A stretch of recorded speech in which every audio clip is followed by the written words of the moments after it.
तीन गोष्टी करता मी या ठिकाणी आयोजित केलेले आहे. तिथं आपल्याकडे येण्याच्या अगोदर मी कालच संध्याकाळी आमच्या सगळ्या प्रमुख कार्यकर्त्यांना फक्त SMS पाठवला की आपल्याला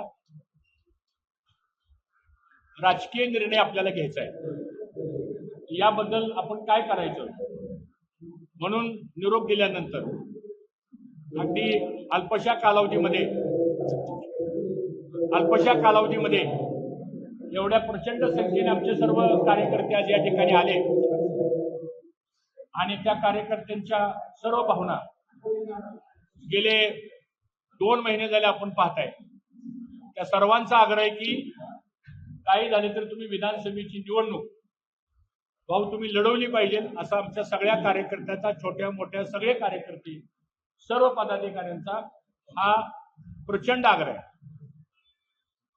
2 महिने झाला आम्ही प्रत्येक गावागावामध्ये जातोय, दौरे करतोय. आपणही बरेचसे पत्रकार दौऱ्यामध्ये होतात आणि म्हणून आज विधानसभेच्या निवडणुकीच्या संदर्भामध्ये नेमका निर्णय आपण काय घ्यायचा याकरता मी मागच्या 4-5 दिवसापूर्वी महाराष्ट्र राज्याचे उपमुख्यमंत्री आदरणीय देवेंद्र फडणवीस साहेबांना भेटायला गेलो. 1.5-2 तास त्यांची आणि माझी सविस्तर चर्चा या सगळ्या राजकीय भूमिकेच्या संदर्भामध्ये झाली आणि त्यांनी पण काय प्रस्ताव माझ्याकडे ठेवले, मी पण माझी काय भूमिका त्यांच्यासमोर मांडली आणि शेवटी चर्चे अंती त्यांनी सांगितलं की आता निवडणूक लढवायची असेल तर ही जागा जी इंदापूरची आहे, ही जागा महायुतीमधल्या जे कोणी विद्यमान सदस्य असतील तेच लढवणार आणि दुसरा काही पर्याय आपण तुमच्या बाबतीमध्ये काढू. परंतु तो दुसरा पर्याय जो होता तो पर्याय व्यक्तीच्या माझ्याही सर्व कार्यकर्त्यांच्या त्याला संमती नव्हती. व्यक्तीच्या मलाही दुसरा कुठला पर्याय स्वीकारणं हे कदाचित तो व्यक्तिगत माझ्याकरता व्यक्तिगत तो संयुक्तिक ठरला असता, परंतु शेवटी राजकारणामध्ये समाजकारणामध्ये आपल्या व्यक्तिगत प्रश्नापेक्षा सुद्धा आपल्या मागे जी जनता उभा राहते त्या जनतेचा प्रश्न असतो आणि म्हणून मग शेवटी त्यांच्याशी सविस्तर सगळी चर्चा झाल्यानंतर मला परवा दिवशी आदरणीय पवार साहेब यांचा निरोप आला की उद्या आपण सिल्वर ओकला मला भेटायला या. यापूर्वी वसंतदादा शुगर इन्स्टिट्यूटची आमची जी बैठक होती नियामक मंडळाची, त्या बैठकीच्या वेळेस पण त्यांनी मला विचारलं होतं की तुम्ही राजकीय भूमिका काय घेणार आहे. तर त्यावेळेस काही विस्तारानं चर्चा ह्या मुद्द्यावर झाली नाही, पण काल पवार साहेबांच्या बरोबर जवळजवळ 1.5 तास सविस्तर चर्चा झाली. त्या बैठकीला खासदार सुप्रियाताई सुळे पण उपस्थित होत्या. त्या पक्षाचे अध्यक्ष जयंतरावजी पाटील मीटिंगला असल्यामुळे फोनवरती त्यांचंही बोलणं झालं आणि मग पवार साहेबांनी सांगितलं की मी सगळ्या इंदापूर तालुक्याचा कानूसा घेतलेला आहे आणि मग तुमच्याही कार्यकर्त्याचा आग्रह असेल तर तुम्ही आमच्या पक्षात यावं, अशा प्रकारचा पवार साहेबांनी आग्रह धरला, खासदार सुप्रियाताईंनी आग्रह धरला आणि मग मी त्यांना सांगितलं साहेब ठीक आहे, मला इंदापूरला जावं लागेल. आता सगळ्यांना एकदम तर काय मी लगेच सगळ्यांना एकदम बोलवू शकत नाही आणि मग इथं आल्यावर सगळ्या कार्यकर्त्यांना विचारलं काय करायचंय.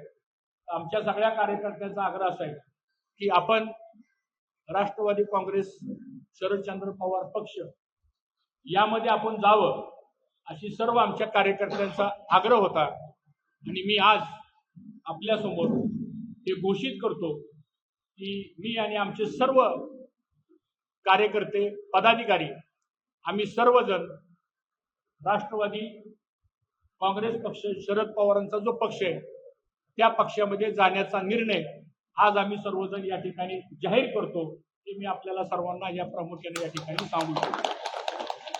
आता हा काही निर्णय माझा एकट्याचा निर्णय नाही.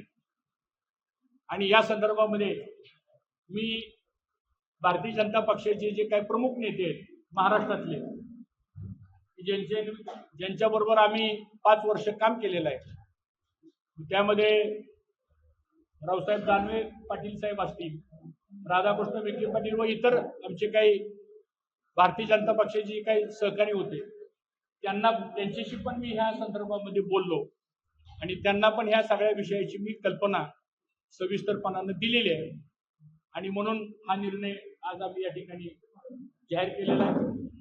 तो करत असताना आज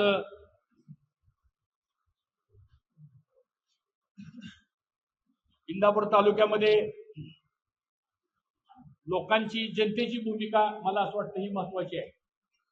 आणि ही भूमिका यासाठी महत्वाची आहे की गेले 10 वर्ष झालं या तालुक्यामध्ये जी माणसं आमच्या मागे ठामपणे उभे राहिली, त्यांना खूप त्रास झाला. गावागावामध्ये खूप अन्याय झाला. विकास कामांच्या ऐवजी अन्याय मोठ्या प्रमाणात झाला. आणि म्हणून हा जनतेचा उद्रेक आज या भागामध्ये निर्माण झालेला आहे. आणि म्हणून सगळ्या कार्यकर्त्यांच्या आग्रहाच्या माध्यमातून आम्ही या ठिकाणी निर्णय घेतलेला आहे. आपल्याला माहिती, कैलासवासी घोलप साहेब यांनी ह्या इंदापूर तालुक्यामध्ये विचाराचं राजकारण, विकासाचं राजकारण, सगळ्या जाती धर्मांना बरोबर घेऊन जाण्याचं राजकारण केलं. आणि तेच बालकोडू आणि तेच संस्कार आमच्यावर आहेत. गेले 6 दशकापासून पवार कुटुंबियाचे आणि आमच्या कुटुंबियाचे व्यक्तिगत संबंध खूप चांगले आहेत. एक फॅमिली म्हणून व्यक्तिगत संबंध त्यांनी सांभाळले, व्यक्तिगत फॅमिली कुटुंब म्हणून आम्ही संबंध सांभाळले. त्याच्यात काही वेगळं सांगण्याची गरज आहे असं मला वाटत नाही.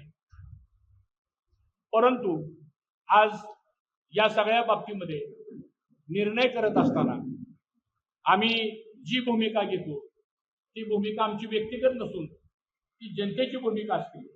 मला असं वाटतं ती भूमिका आम्ही आज या ठिकाणी जाहीर करतो.